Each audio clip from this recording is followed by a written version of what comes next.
Okay, Amadeus Cho's hanging around with the Hulk. He's Rick Jones. Hulk's gone. Yeah, but this was a long-term plan, though. He was hanging around with the Hulk because they're going to turn him into the Hulk. He was hanging around a long time ago. Amadeus Cho was introduced He was with while Hercules. ago. He was with Hercules. Right. And the same guy who was working on the Hercules books, Greg Pak, said, why don't we turn him into the Hulk? Don't make me angry. You wouldn't like me when I'm angry. Hulk! Smash! I am a god, you dull creature, and I will not be bullied by that.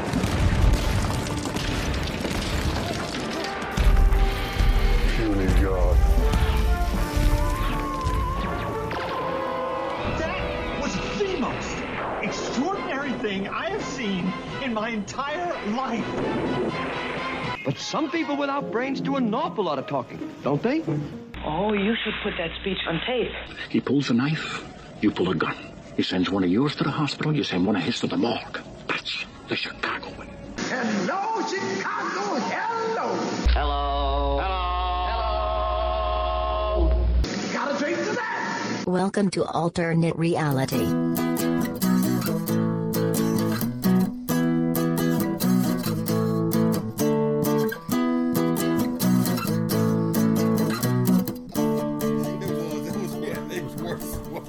You can tell by looking at it that it's going to be. It's got USA in the title. Anytime you have the words USA in the logo, forget it. You're done. There's no point in picking it up. I mean, the logo was pretty crappy. It tried really hard to look like the G.I. Joe logo. Yeah. Real American Hero logo. Yeah, but I don't need to see the G.I. Joe team's superpowers. Sure you do. Sure you do. It didn't work. It didn't work. G.I. Joe! It didn't work. Didn't work at all. USA Avengers. Yeah. No. Iron Man is here. He did that Loki thing, too. Tony Stark. Those of you who just showed up, this is the Alternate Reality Podcast. We're coming to you from the heart of beautiful downtown Mount Greenwood, where Alternate Reality is located. It's the best little comic book store in the world. Alternate Reality, 111th and Kedzie. All new comics are always 15% off every day for everyone. That's going back 25 years this August to August 20th, 1994. 15% off all new comics every day for everyone ever since then. I'm being joined today by the music man himself, the one, the only, Rod Flash. Say hello to everyone, Rod. Hello, everyone. And joining Rod and me is the man with all the answers, the man with all the facts, the man who's always got it in the know, Bo. Hello. Shows are going to be half an hour now. No more hour shows. It's much easier for me to edit, which means it's much easier for me to get it up, which means it's much easier for me to get it out there. Hopefully, we will see, means more shows more often.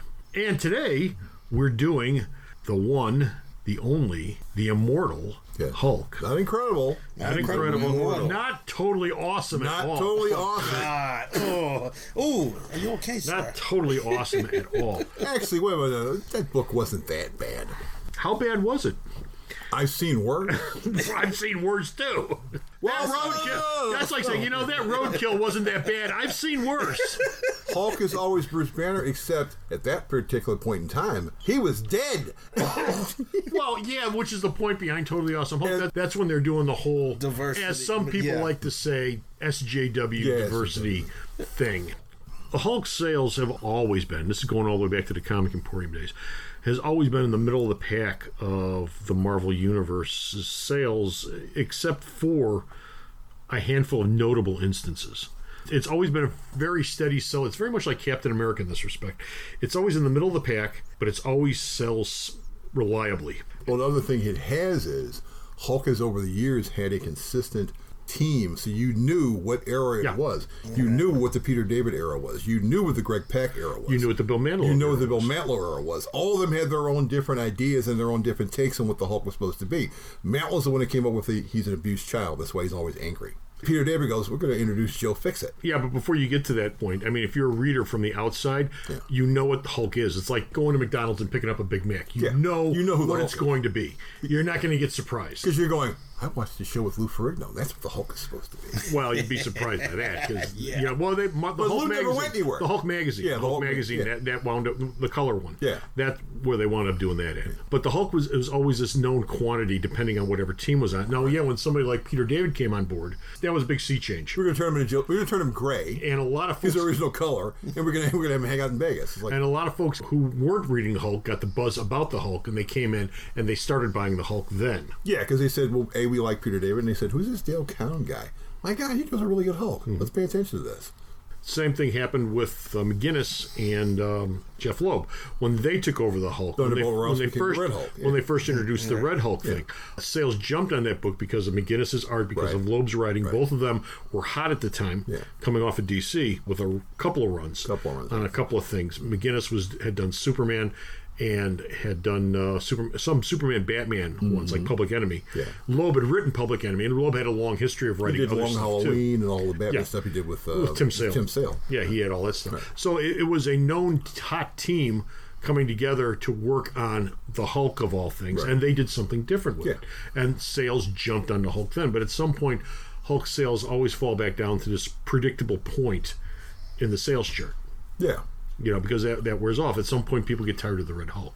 At some point, people get tired of smart Doc Banner with smart? Peter David. Now, as far as the Peter David stuff goes, David made the character interesting, which is why people stayed with it, but sales still slumped off after a while.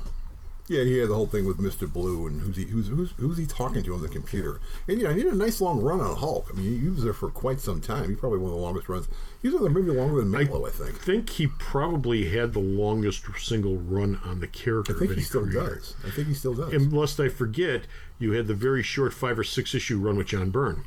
Who really jacked up the sales back in the, whatever it was, late 80s, early 90s, I forget what it was. But his 5 or 6 issues, I mean, he doubled the sales on that book for when he was on it, and then, of course, sales went right back down again. So you have this character who has this very predictable selling pattern. If you change him enough, you'll get people to show up to see if there's anything worth sticking around for. Do I remember this part? Hey, this is different. Totally Awesome Hulk was the same thing initially. Okay, well, we got this new Hulk. It's Amadeus Cho, and it's this new team. We're going to do new stuff with the Hulk. And initially, people jumped on board, and then they jumped off board because it was fairly quickly. Because it was a happy, friendlier Hulk. But as Pack's run continued, he became a little more and more angry. Going back to what people want to see, angry Hulk, and he was becoming more and more like the old Hulk. And then they said, "Well, okay, we're gonna bring Bruce Banner back. How? He's dead. Hawkeye killed him." Yeah, that was Civil War II. Yeah, we're gonna bring him back, and we're gonna bring him back different. He's gonna pop back up in what was the first Avengers? No Road Home. No Road Home. And he said we're gonna bring him back, and then when he said, "Oh, by the way, he's gonna be coming up with a book called The Immortal Hulk," and people went, "What the hell are you talking about?" Well, that's Al Ewing. Like I said, John Byrne come in, he has his ideas, works his ideas. Peter David comes in, he has his ideas, he works his ideas. Amadeus Cho, I forget who the creator was. Greg Pak, who also worked on the book for a long time. He was a Plastic Car. He did Planet Hulk and World War Hulk. World War Hulk. Well, and that's something I don't want to skip over, but that wasn't really part of the regular Hulk series. Those are like special events, but people cared about the Hulk thing. You had the whole Planet Hulk thing where he becomes a gladiator, then he comes back to the Earth, and you see just exactly how much damage the Hulk can do, because everybody's always wondered about that. Well, how much damage can the Hulk do? Well, you mean all the superheroes really can't stop the Hulk? Well, if you really do unleash him, no, they can't. No, they can't. Because he gets stronger, because he gets angrier, and you can't really kill him. Except, of course, for the BS Superman that we have. Yeah. Because we can't do Superman. We would kill to do a Superman versus Hulk book. So the best you're going to get is Sentry showing up. But except for those blips, it always happens when a new creator comes on board. And that's what Al Ewing wound up being. He worked on that book, and then he said, well, there's a big shock in the middle that says we're bringing the Hulk back. But he's dead. But the interesting thing about that is when these creators come on board, they're basically coming on board a book. If it's not dead, it's close to being on life support. Nobody cares about the book. It's at the point where maybe we should cancel the Hulk for a year or two and make him go away and then bring him back. And then people go, at that point. Green Lantern went through that. Thor went through that. Every once in a while with a character. Has anybody got any ideas for Thor? Anybody at all? No. Okay, let's just cancel him for a year or two. We'll have him show up every once in a while in the Avengers. Or no, we won't show up at all. And that way, Amstutz will make the heart grow fonder. And Jason Aaron shows up and they go, you got what? Let's go for it. And then it's like, oh my God.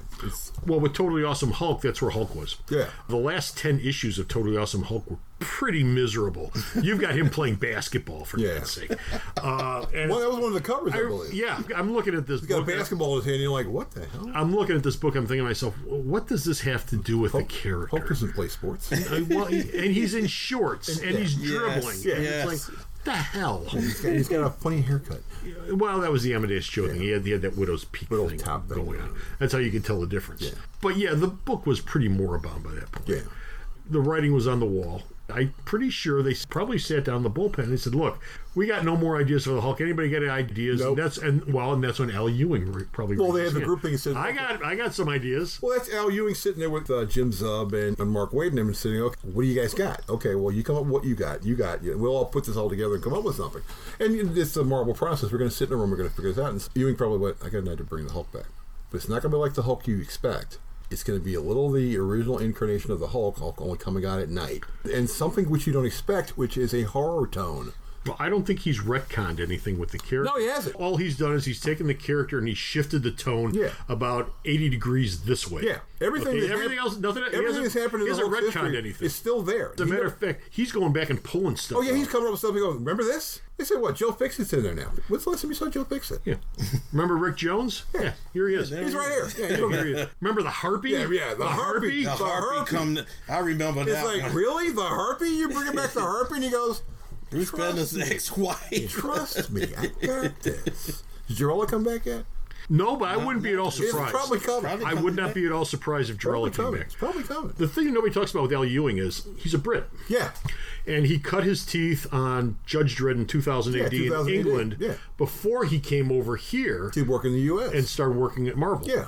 So he brings that whole British sensibility with him. Grant Morrison, Neil Gaiman, Alan Moore, Mark Millar, Warren Ellis. He's got that British sensibility where he looks at these characters, but he doesn't see them the same way we do. No. Being from the States. And the British invasion has been over with a long time in comics, but he is a throwback to that British invasion. And the one thing that I've heard Immortal Hulk compared to more than anything else has been Swamp Thing, where you got into all this body horror stuff.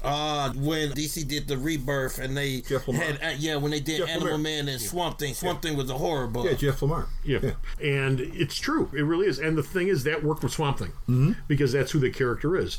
At some point, the Swamp Thing, he's practically in the Justice League. Then at other points, he's representative of the Parliament of Trees, which has absolutely nothing to do with... I speak for the trees. Which has absolutely nothing to do with that. And then at some other point, it's all this body horror stuff with the Unmen, okay, which has nothing to do with either one of the others. And Ewing was smart enough to look at the Hulk, and he went right to the first issue. I'll tell you exactly what it was. The panel where the soldiers are running around and saying, "What is that monster?" Huge hulking monster. This monster. He went right back to the roots of the character, and he pulled that out. And he dusted it off, and he gave it a modern flavor, and he's dumping it into his version of the Hulk, and it works. And he went with the Brian. Because he's not going against anything that intrinsically works with the character. He went with the Brian Azzarello thing. Can Bruce Banner kill himself? No. Because once you put the bullet in his head, he turns into the Hulk. Which he does when the sun comes up. Right. What cracks me up about that, and Tim was telling me this the first issue, we saw how many times Bruce Banner died. Yeah. Damn, wait a minute, I remember that scene. Under my nose, I didn't even recognize And here's another cute thing. Who's the reporter that Bruce Banner's talking to? Tina McGee. She's McGee. McGee is from the TV series. Right. That is an actual call out to the TV show. Right. He's trying to do the Jack McGee character. He probably can't. He can't. Okay, but he can do Tina McGee working for essentially the same damn newspaper. Okay, going cross country chasing the Hulk down. I gotta find him because they said the Hulk's back, but the Hulk's supposedly dead. So how come the Hulk be back? What is going on in these towns? Yeah, and he's popping up in all these small towns. He's not in big cities, and it's like these horrible things are happening to people who are all jerks and not really nice people when it first started. Why is this happening? Who's doing this? The other great thing that's happening in this book is the Hulk is being hunted by the military. Yeah. Just like in the original book. It's not Thunderbolt Ross. No. It's a different group, but it's still the military. They're chasing him down. Yeah, it's the people who took over from Thunderbolt Ross. Yeah. As a matter of fact, the guy, I forget his name, but he was Thunderbolt Ross's protege. Yeah. And he learned everything he knows from Thunderbolt Ross, except his hands are dirtier. Oh, much dirtier. Than Ross's are. He has no problem. I'm going to burn this village to the ground to kill the Hulk. But everyone in the city will die. I don't care. Yeah. Well, Ross never would have done that. Yeah. He'd just sit there and chomp on his cigar and scream, "Evacuate the damn town! Then we'll level it." You know, I did something actually weird when I started reading this book. I started reading it at night. just to get the feel of it.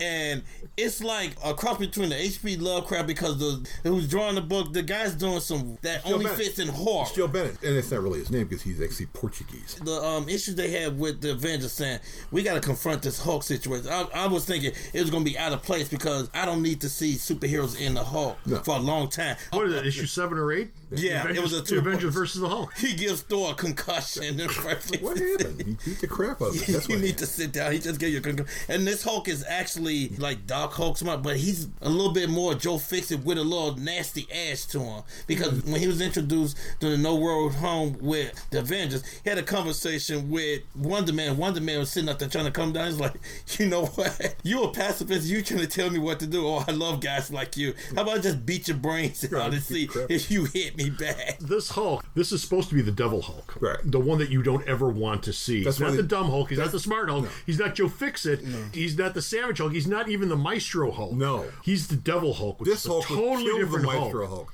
And every time Joe Bennett draws him, he's got that sadistic smile. Yes. And you're going, he's creepy. The Hulk is smiling. He's creepy. No lips, too. Bennett's been kicking around in Marvel offices long before Bennett's been Ewing. kicking around. Joe Bennett's been working at both companies for a long time. But with this book, and this goes back to what we were talking about before, Peter David went through a variety of artists, but the artists he usually had for long stretches. Yeah. And then, at some point the artists go, well, I have to move on, and so we introduce this new artist. Okay, yeah, David pops up and you go, who's this Dale Keane guy? So Marvel said, he's doing some indie books, put him with him. And people are going, wow. But Bennett teaming up with Ewing on this one book, with what they're doing here, he's really coming to his own. Not that his work before was bad, but he's really hitting on all 8 cylinders on Ewing, this thing. Bennett, and also the colorist. Oh, definitely. He made it a point to pick the colorist to work on this book. This is a group effort with these guys. The book looks murky. It looks unsettling.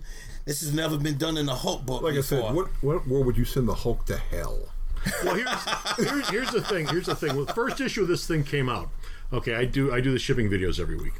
I always do the top 10. So I pull the top 10 books, and I actually flip through the top 10 books before I do the top 10, so I have some idea what's going on in the book. And the very first one that came out, Immortal Hulk 1, I said, look, this is not a superhero book. This is the Hulk, but this is a horror book. Yeah. And this is not what you're expecting. No. So you might want to pick this up. And for every single issue since then, Hulk has been in the top 10. Yeah. And every single issue, folks, this is not a superhero book. No. This is a horror book. It's a horror book. They don't care. They just want to buy the book. And by horror book, I mean, so far we've seen a desiccated Hulk. Yes. We've seen a Hulk that's been chopped up and his pieces put in mason jars. Yes. So far we've seen a Hulk with big holes in his body. Yes. Hulk has gone to hell. Yes. In the most recent issue, spoilers, you got Abomination spitting acid all over the Hulk and actually dissolving his body. Yeah. And while he's dissolving, you have the Harpy ripping out his heart and eating it. Oh, whoa. And that's how the issue ends. See you next week, folks. See you next week. What would you do? It's incredible the amount of horror they're pumping into this superhero title, which has always been considered a superhero title. Mm-hmm. I mean, hell, Hulk's in the Avengers, for God's sake. Yeah, yes. You can't get much more superhero-y than that. You're the big team. I mean, you're shoulder to shoulder with Thor and Iron Man and Ant-Man and Captain America, and you're sitting there with Jarvis getting tacos. And let's not forget the fact that Alex Ross is knocking them covers out the ballpark. Yeah, Alex Ross is doing a great job on covers. I mean, those covers, I'm looking at it going, okay, I don't know what I'm getting when I'm opening a book, and after I finish reading, I'm going, man, this is unsettling.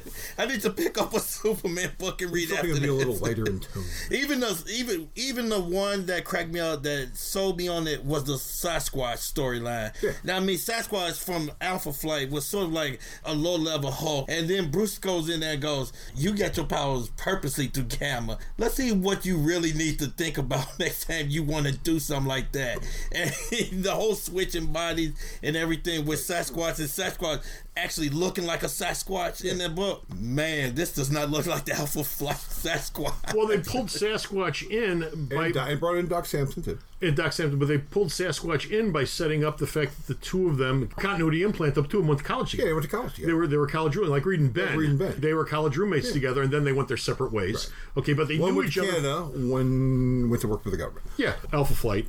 So you've got Langstrom is being part of the Hulk's history now. Yeah.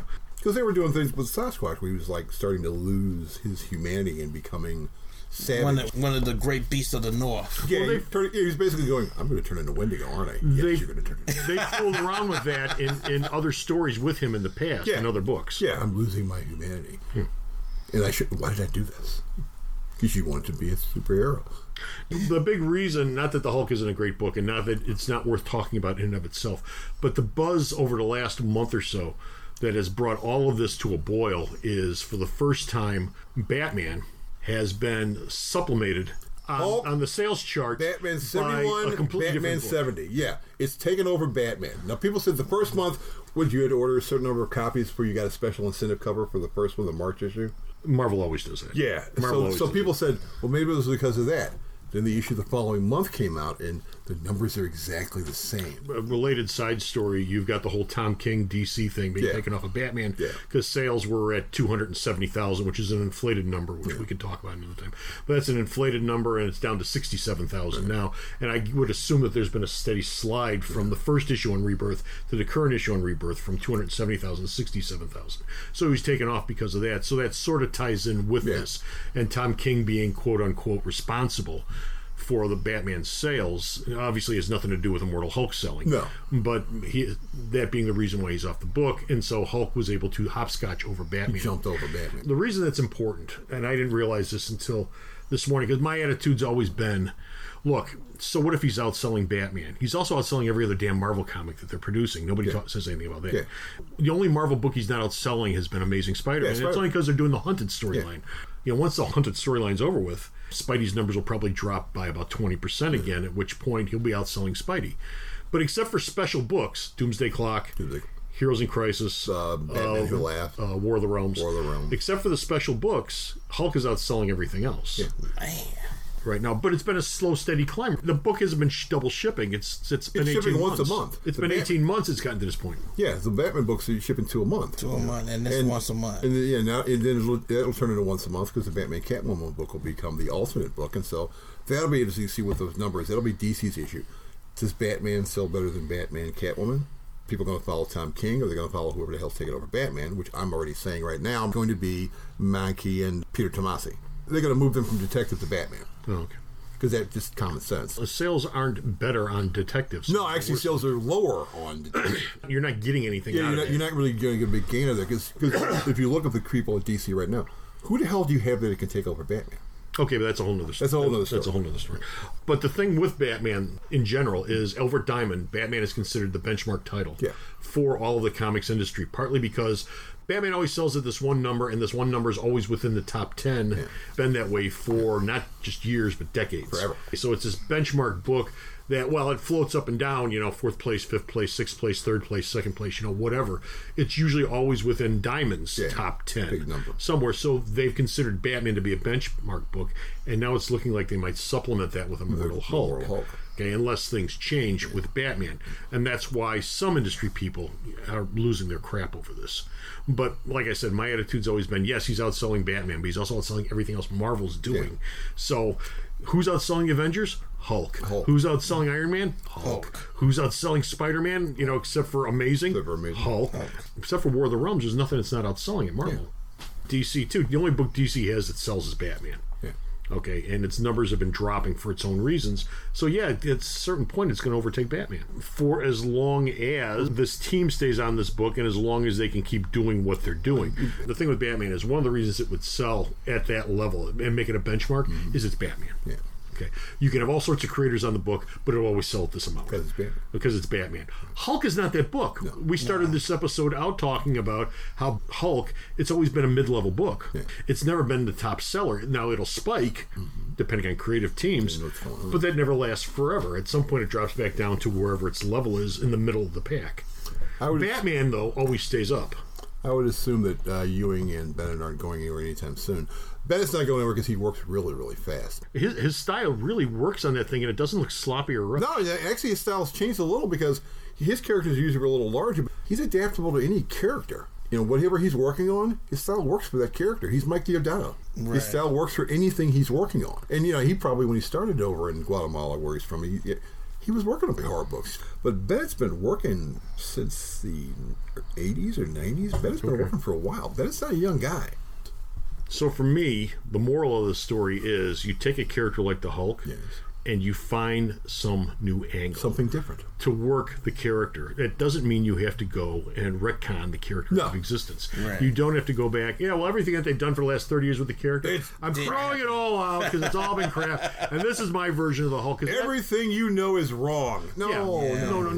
You take what exists and you shift the tone to the left or the right to the point where if I go any farther, I'm going to break it. Right.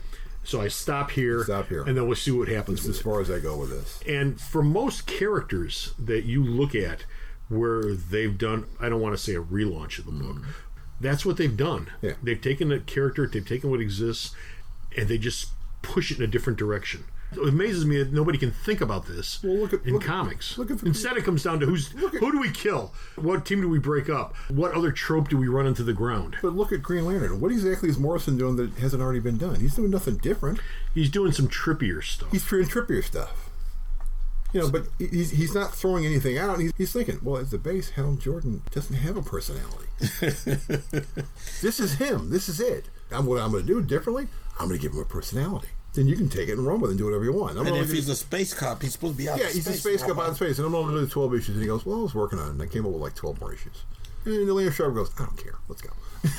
Let's keep working. Okay, but that's Green Lantern. Anything else you want to say about Immortal? Buy the book. It's good. Yeah, definitely buy the book. It's a great book. It's great. Yeah. It really is. Not a book for kids. No, it should be a big giant sign on that. Oh, and by the way, one of the things that they do with the character now, which they've never done before, Hulk kills. Yes. While you've had a long history of Hulk, he's tearing up towns and shit. Nobody died. Hulk doesn't kill You never saw it. And the excuse they've always used was Bruce Banner's in there somewhere, acting as the governor for him. Curbing him, stopping him, turning him. Stop this version. No, he can't stop this version. And this one, when the Hulk was in mason jars, they chopped him up and put him in mason jars because the sun goes down. And all the pieces come flying out of the mason jar, throw themselves together into the Hulk, and he's caught in the middle of this maelstrom of body parts, and he gets crushed and killed.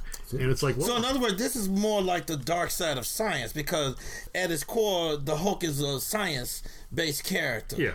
Yeah. But this Although is he's like gone to hell. So. Yeah, gone to hell, though. With the green door. Yeah. In other words, the people keep seeing for some reason. In other words, to me, it's more like what Dr. Jekyll and Mr. Hyde was. But this is like what happens if you go too far off of the science thing. At the base, the Hulk and Bruce Banner have always been Dr. Jekyll and Mr. Hyde. Yeah. I got the regular guy, and I got the guy he turns into. Well, wait a minute. Well, the guy he turns into is like evil. Yeah, because... he's going to protect him, but he can't stand him. I can't stand him. I want to kill the Hulk. The Hulk has to die. Well, Hyde always hates Jekyll until he needs him for something. Yeah. Right. Yeah, I just killed 3 people. You have to hide me. Right. Oh, what? I'm not helping you. You killed 3 people, you jerk. And then the flip side of this, Jekyll hates Hyde, but he's always attracted to the dark becoming that dark side. Yeah. I could solve this problem if I turn into Hyde. Yeah. But Hyde's evil and can't be controlled. Yes, but I'll solve the problem. I just don't like the aftermath of what I did. And what they never mentioned, but you know is in there, the subtext, and I'll probably enjoy it. Yeah. Yeah. And I'm ashamed of having enjoyed it, but I will probably enjoy it. But I'm going to do it. Yeah. That's the whole Christian guilt thing. Yeah. I don't want to sin, but it feels so good, and then I feel so bad afterwards. I shouldn't have ate. And I shouldn't have ate that big 25-pound ice cream sundae, but it looks so good. Yeah. And now I'm sick. So don't you eat a 25-pound sundae. Instead, come on down to Alternate Reality. Pick up the Immortal Hulk. He is immortal. He's the Immortal. And why is he immortal? Because when Bruce Banner dies, Hulk comes back to life when the sun comes down. Right. No matter what. And when the sun comes back up, Bruce is fine. And he goes, I was dead. What the hell? Yeah. I just jumped head first off of that canyon. I just jumped and got hit by a train, and damn it, I'm still alive. And damn it, I'm walking down this lonely road. So come down to the store and pick up the Immortal Hulk and every other new comic that comes out, because they're always 15% off every day for everyone here at Alternate Reality, going back to August 20th, 1994, our 25th anniversary, which is coming up here shortly. Oh, and by the way, before I get out of here, be sure to go to the store's website, myalternatereality.com. You'll not only find this podcast here, but you'll also find the store's videos. You'll find Bo's news, JR's reviews, Vito Carly's reviews, sales, and much, much more, myalternatereality.com. That's what I hear when I read the Hulk now. And that's Rod saying goodbye. And I'm always angry. He's always angry. That's Bo saying goodbye. And for me, take care. Bye. Thanks a lot for listening. If you enjoyed this show, please like and share it with all your friends. We value your feedback, so drop us a question, comment, show idea, or complaint either at aircomics@msn.com or, if provided, in the comments section down below on this platform. The opinions expressed in this episode are solely those of the individuals and not necessarily those of Alternate Reality Incorporated. This show is, as always, coming to you from the Alternate Reality Comic Shop, located in the heart of beautiful downtown Mount Greenwood at the intersection of 111th and Kedzie, serving Chicago comics fandom since 1994.